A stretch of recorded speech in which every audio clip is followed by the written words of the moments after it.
dit PLH, la première édition datant de 2004, document très volumineux à l'échelle de la métropole qui en est le rédacteur et qui devra en assurer le suivi en lien avec les communes, ne se contente pas de parler de logement social, mais a vocation à traiter toutes les composantes de l'habitat. Il présente l'énorme avantage de prendre en compte la réalité des contraintes des territoires, ce qui est essentiel pour une commune comme la nôtre, qui malgré une grande superficie n'a qu'environ 30% de son territoire potentiellement habitable, quand on enlève toutes les zones protégées et les zones à risque. Il prend aussi en compte la réalité des besoins en logement, qui sont évidemment différents pour chacune des 51 communes de la métropole, tout comme il s'appuie également sur la cohérence entre habitat et moyens de transport ou de déplacement. En ce sens, il apporte une vision plus réfléchie, plus mesurée des possibilités d'évolution de l'habitat sur les communes, contrairement à certaines lois, comme la loi SRU, qui définit un pourcentage de logements devant s'appliquer uniformément aux communes, sans tenir compte d'aucune spécificité de territoire. C'est donc un document programmatique très concret. Il existe cependant des ambiguïtés notables. La première, c'est que même si le PLH et le PLU métropolitain doivent être compatibles, ces deux documents restent indépendants. Et la deuxième, c'est alors même que ce PLH est formellement validé par le préfet, qui reconnaît donc les possibilités réelles d'évolution de l'habitat dans chaque commune, en lien avec les besoins réels. Ce même préfet nous impose un nombre de constructions irréaliste et purement théorique de logements sociaux avec pénalité correspondante au travers de la loi SRU, un seul préfet mais deux ambiances. Ainsi, pour Vence, il ressort de ce PLH 2024-2029, vous l'avez dit, des objectifs de 82 nouveaux logements par an, dont 39 sociaux. Alors qu'au travers de la loi SRU, le préfet nous impose 181 logements sociaux par an et que c'est sur ce dernier chiffre inatteignable que l'on se voit appliquer des pénalités annuelles de presque 1 million d'euros. En fait, comme cela ressort sur cet exemple, le PLH ne s'impose pas vraiment et agit plutôt comme un schéma directeur donnant un cap à chaque commune que comme un réel engagement de la part de ces communes. Sachant qu'en plus, le PLH n'est pas opposable au tiers, finalement, on pourrait le qualifier de document d'intention. Néanmoins, étant donné qu'il tient compte dans son élaboration des besoins réels en logement sur Vence, 82 nouveaux logements par an, dont 39 sociaux, ce sont des chiffres que l'on peut garder en tête comme correspondant à nos possibilités et à nos besoins. Je soulignerai d'ailleurs que le PLH précédent indiquait pour Vence l'objectif de 92 logements sociaux par an, un objectif qui est passé à 39 dans ce nouveau PLH. Et pour clore mon intervention, parmi les 25 actions engagées au travers de ce quatrième PLH, je noterai plus particulièrement les suivantes pour Vence. Optimiser l'utilisation de l'espace urbain existant, c'était la première. La deuxième, lutter contre la vacance structurelle.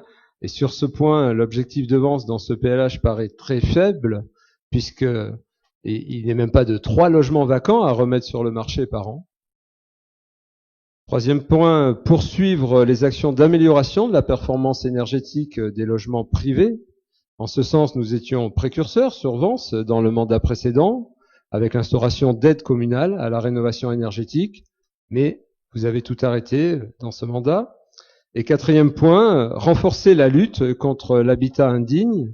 Je pense que nous devrions réfléchir à la mise en place d'un permis de louer pour certains secteurs de la ville, comme il en existe déjà sur d'autres communes. Je vous remercie. Merci, Monsieur Scalzo, pour ces précisions. Donc voilà, on vous est proposé de donner un avis favorable sur ce PLH 2024-2029, effectivement revu largement à la baisse par rapport à la loi SRU. Donc voilà.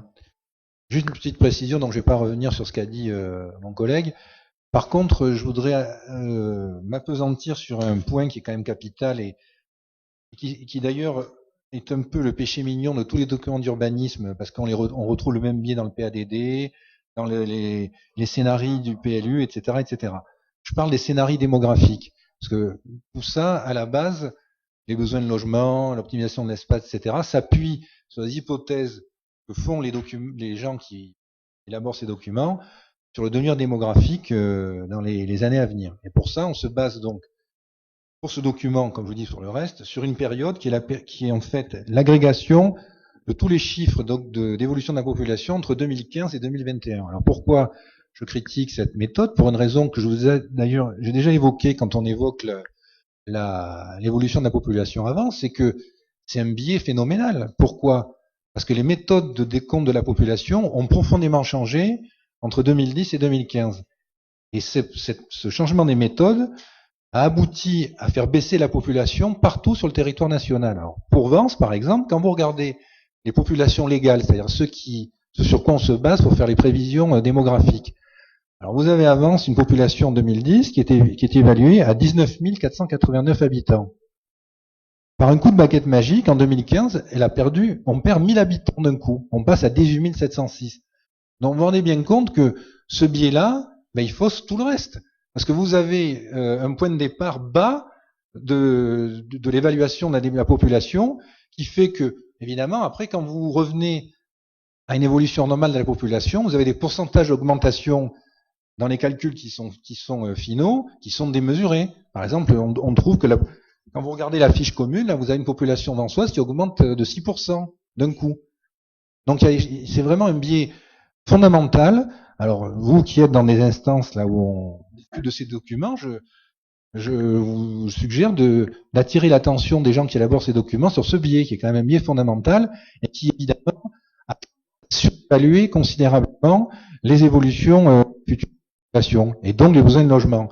Alors, vous voyez que dans ce PLH, qui est un document qui a pourtant tendance à diminuer les besoins de construction nécessaires dans la commune, on a quand même encore ce biais-là, ce qui veut dire que quelque part, si on a une évaluation sur longue période qui prend vraiment en compte un bon scénario démographique, on peut peut-être encore arriver à des prévisions en matière de besoins de logement inférieures encore à ce qui est indiqué dans ce PLH.